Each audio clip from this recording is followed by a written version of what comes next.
que nous voulons célébrer, toi seul que nous voulons louer, toi seul que nous voulons honorer. Père, fais régner ton esprit en ce lieu. Dirige ce culte. Que ta parole nous bénisse, que ta parole nous guérisse, que ta parole nous libère ce soir. Merci, Esprit de Dieu, pour ta présence, pour ton règne. Esprit de Dieu, règne, règne, règne. Dans ma vie, Esprit, règne, règne. Esprit de Dieu, Esprit.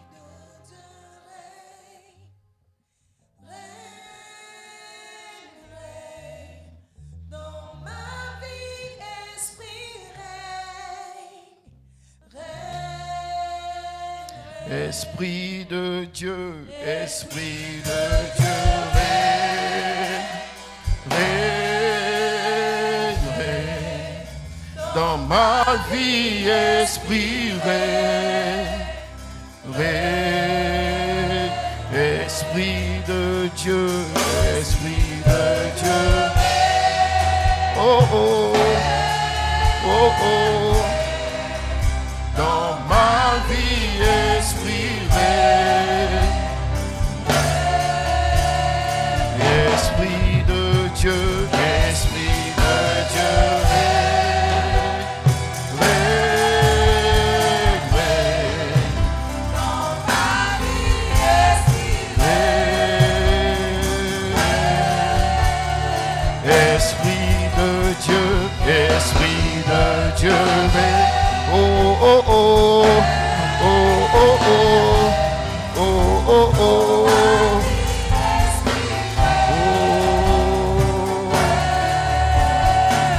Esprit de Dieu, Esprit de Dieu, oh oh.